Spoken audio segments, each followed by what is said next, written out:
میں آپ کو عرض کروں، سماعون للکذب، یہ جھوٹ کے سننے کے بڑے شوقین ہیں۔ یہ بلاغ القرآن والا ترجمہ ایسا نہیں ہے، جھوٹ کے سننے کے بڑے شوقین ہیں، یعنی سچ کو سچ کیا کہا جا رہا ہو نظر ہی نہیں آئیں گے وہاں پر، ٹھیک ہے۔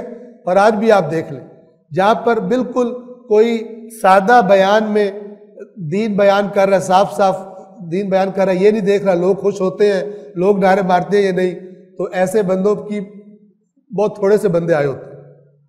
اور وہ جو لوگوں کو ایسے چٹپٹی باتیں بتاتے ہیں کہ لوگ اچھل کود کرتے ہیں، نعرے مارتے ہیں، ان پر لوگ ٹوٹ پڑتے ہیں۔ یہ بھی ایک مزاج ہے۔ جس کو غلط باتیں سننے کا چسکا پڑ گیا ہو، اس کو سچی باتیں سننے کا بالکل مزہ نہیں آتا، بیزار ہو جاتا۔ لہٰذا اگر حق چاہتا ہے انسان تو حق کا طلبگار بنے، یہ نہ دیکھے کہ خطیب کتنا مزیدار ہے، نہ دیکھے حق کیا ہے۔ اور یہ کیسے پتہ چلے گا؟ پہلے حق کو دیکھے۔ مولا علی کا فرمان ہے علیہ الصلوۃ والسلام، لوگوں کو معیار حق قرار نہ دو، حق کو پہچانو، اہل حق تمہیں خود نظر آ جائیں گے۔ اور بہترین طریقہ حق کو پہچاننے کا اللہ کا قرآن ہے۔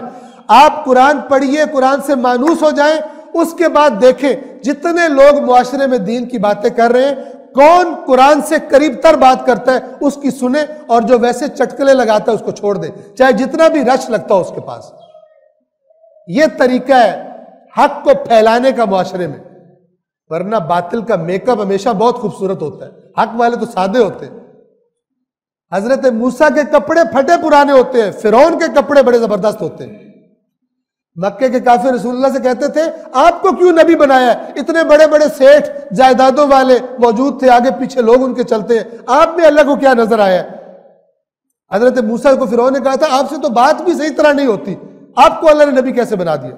اور وہ جو واہ واہ کرنے والے سائیڈوں پہ کھڑے انہوں نے کہا بالکل صحیح کر رہے، بہت اچھی دلیل دے رہے۔ قرآن مجید کو پڑھیں، حق کا ذائقہ چکھیں، پھر دیکھیں کون حق کہہ رہا ہے کون باطل، ورنہ بات صحیح بات تک نہیں پہنچ پائیں گے۔ سماعون للکذب، یہ جھوٹ سننے کے بڑے دلدادہ ہیں، شوقین ہیں۔ سماعون لقوم آخرین لم یاتوک، یہ ایک اور گروہ کے لیے آپ کی باتیں سننے کے لیے آتے ہیں کہ جو قوم آپ کے پاس نہیں آتی۔ کچھ ایسے خبیث تھے کہ رسول اللہ کی محفل میں آنا بھی گوارا نہیں کرتے تھے۔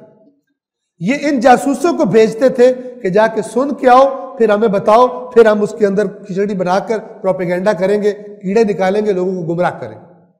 یہ ایک اس کا معنی کہ ہماری نظر میں یہ والا معنی زیادہ الفاظ کے قریب تر ہے جو قرآن کے الفاظ ہیں۔